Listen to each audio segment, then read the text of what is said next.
Philippe, I just want to ask you about how monumental this week was. On Tuesday, when all this stuff was happening, this precedes, of course, the news of this immunity.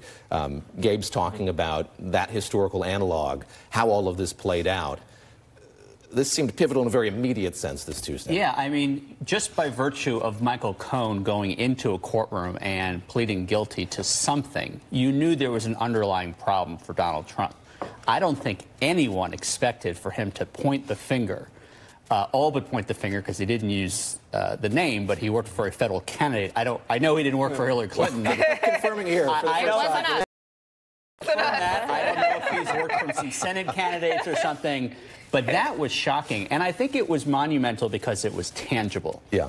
And I think it shook people to the core on two levels. First of all, I think we were all shocked, and some of us pleased, because you want to see justice done. But it bifurcated the Republicans' talking points on this. You know, everything is witch hunt, witch hunt, witch hunt.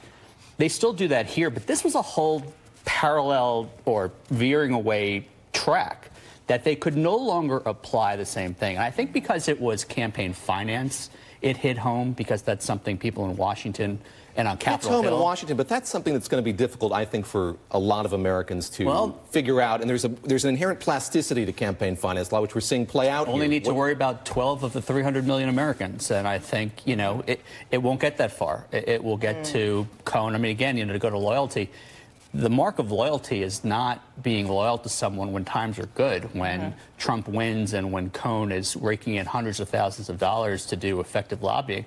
Loyalty is when things are bad. Do you stick with it? And these people, they used him as a meal ticket. They were on his coattails. And now that there are none, it's really remarkable.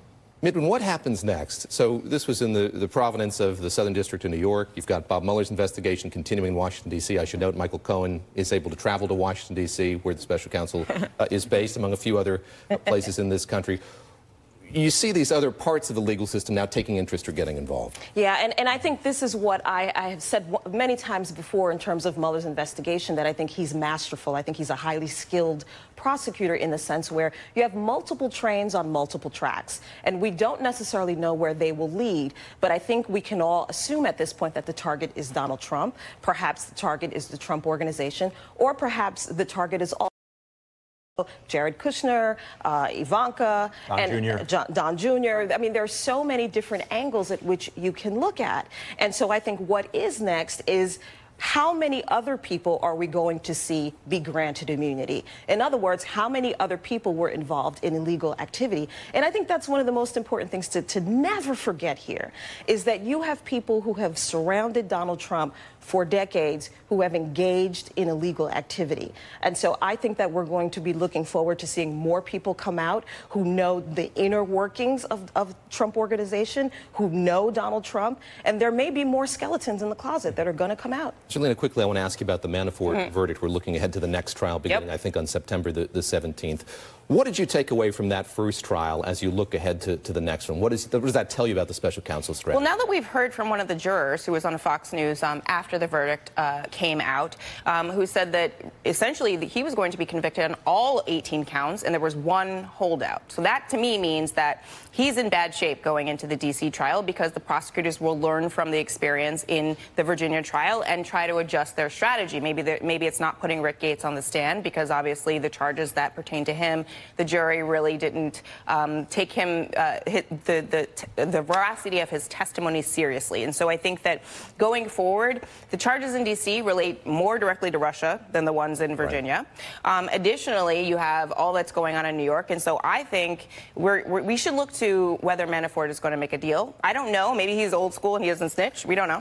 But I think that he's old facing... school, he's afraid of Russian poison. That's what one or the other. One or the other. That's what it is. So I think going forward, we're going to look to see what Manafort is going to do, because potentially he could flip. He could. And then Michael Cohen, there's going to be additional probably movement in that space as well. And maybe there'll be another special counsel looking specifically into what's on in the Southern District. I don't know. But there's going to be a lot of activity on all of the myriad legal fronts that Donald Trump is dealing with right now, and that is bad for the midterms, it's bad for Republicans, and that's bad for him politically. And what's interesting, to go back to the juror that's been speaking, I think her name is Paula Duncan. Right. you know, this is a Trump supporter. Red Paul MAGA hat in the car. She literally came out of the jury room and put on her very good husband's point. "Make America Yep. Great Yeah. Again." I think she's made a point of saying they share a hat.